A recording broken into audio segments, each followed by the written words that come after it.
우리는 흔히 갑질이라는 단어를 들으면 권력을 남용하는 사람들을 떠올립니다. 높은 자리에 있는 사람들이 권위를 이용해 아랫사람들을 함부로 대하는 모습은 뉴스에서 심심찮게 등장하지요. 그런데 가만히 생각해보면 갑질이라는 현상 자체는 단순한 횡포의 문제가 아닙니다. 오히려 높은 자리에 있는 사람이 자신의 역할을 제대로 수행하지 못했기 때문에 발생하는 현상입니다. 높은 자리에 있다는 것은 단순히 책임이 더 크다는 의미일 뿐, 그 사람이 본질적으로 더 우월하다는 뜻은 아닙니다. 직급이 높아졌다고 해서 인간으로서 더 가치 있는 존재가 되는 것은 아니지요. 하지만 많은 사람들이 이 단순한 사실을 잊곤 합니다.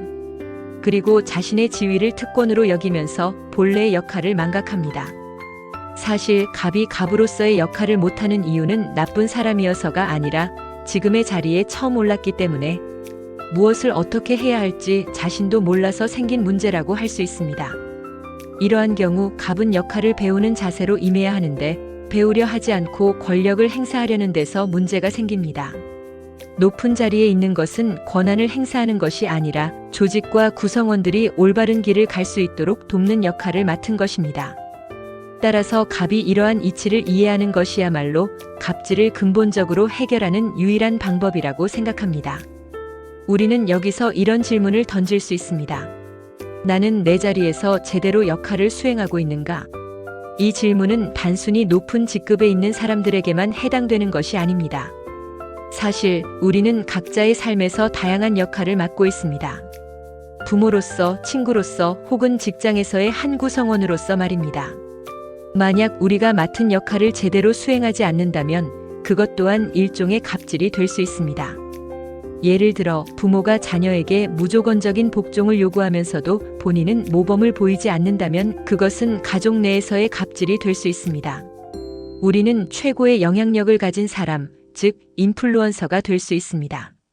여기서 말하는 인플루언서는 단순히 SNS에서 유명한 사람이 아니라 주변 사람들에게 긍정적인 영향을 주는 사람을 의미합니다.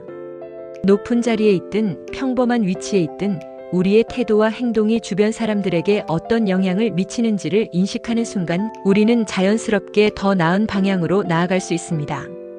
결국 중요한 것은 자리가 사람을 만드는 것이 아니라 사람이 자리를 만든다는 사실입니다.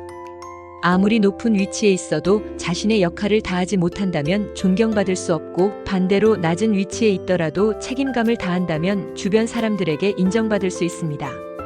여기에서 중요한 제대로 된 역할 수행은 배우는 자세에서 시작됩니다. 책임질 일이 무엇인지 알아야 책임을 다할 수 있습니다. 그러므로 우리가 어디에 있든지 어떤 역할을 맡고 있든지 간에 중요한 것은 배우려는 태도와 책임을 다하는 자세입니다. 지금 여러분은 어떤 자리에서 어떤 역할을 맡고 계시나요? 그리고 그 역할을 제대로 수행하고 계시나요? 그리고 역할 수행을 위해 어떤 노력을 하고 있나요?